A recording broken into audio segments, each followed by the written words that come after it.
When the Spyderco Endela burst onto the scene a couple of years ago, it revolutionized pocket knives for basically everyone. When you get the time in hand that I've had with the Endela, you start to notice some, pretty important things, I suppose, happening. Stuff that the nuances of long-term use are going to bring out. So when you look at this knife, to you it might seem fairly innocuous and there's not really a great deal going on in the frame. But a trained eye, and more importantly, someone who's stuck with me through my ongoing coverage of this knife, will notice something pretty important. And that is, of course, my onions have bolted. So bolting is when an onion grows a flower and you did not intend it to grow a flower, and it's often a problem when you're having onions that you're intending to grow to eat rather than to grow to breed.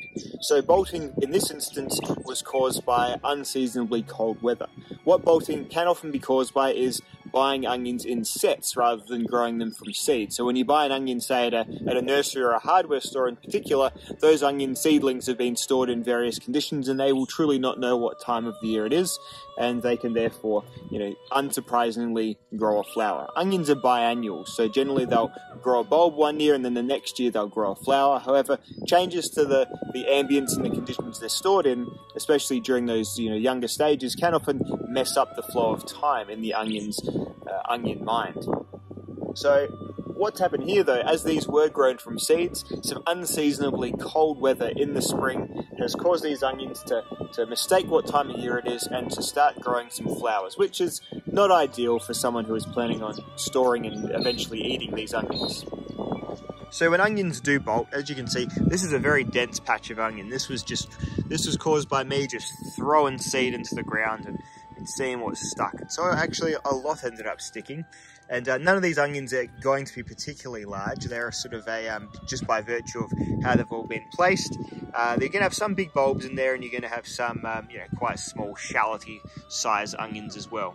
But a lot of them have bolted, and it's all sort of happened at once, all because of some pretty severe, unseasonably cold weather. If you do want to use your flowered onions for more seeds, for more onions, you just need to let them bloom and then germinate. Otherwise, just dock off the flower before you see it blooming, and that will perhaps help mitigate some of the bolting. But this is not yet a fertilized flower. Onions are self-fertile, but they still pollinate between little flower heads on the same plant. So they are kind of epic masturbators.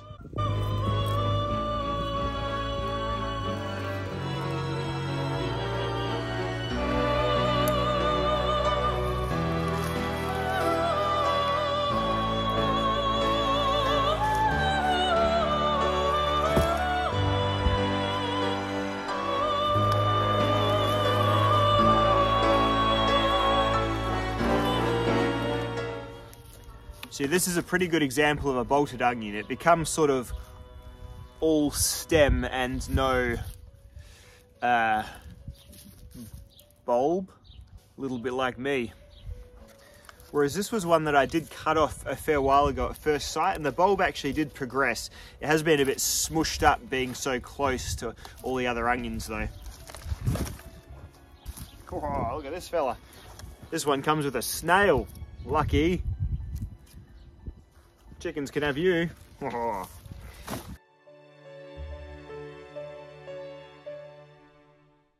Yeah, pretty neat, concise looking onion there.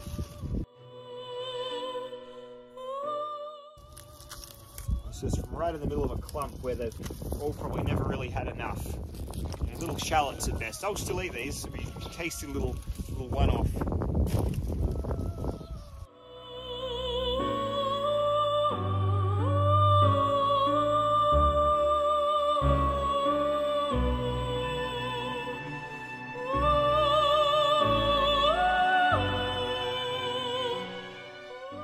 So this is a truly bolted bulb.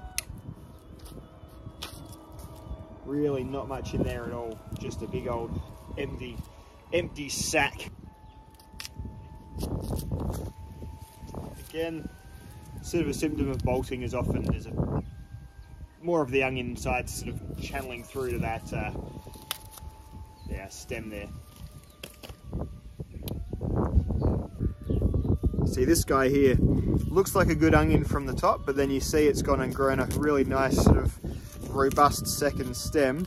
So inside the onion, you're gonna have some cloning and some, yeah, a lot of this bulb is actually gonna be a bolted second stalk. So we'll just have a look inside there.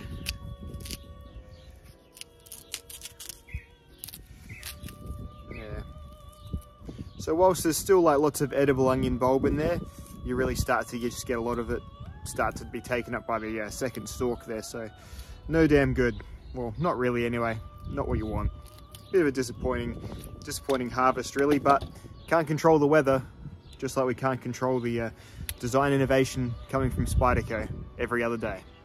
Much like the humble onion, there are a lot of layers to why I enjoy the Endela, and it's why it's one of my most used outdoor pocket knives.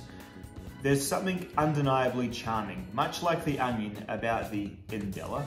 It's not the most glamorous knife, it's not the most glamorous food, but these can underpin and really hold together either a meal or a knife collection, and I wholeheartedly recommend the Endela and also the onion. So join me in partaking today.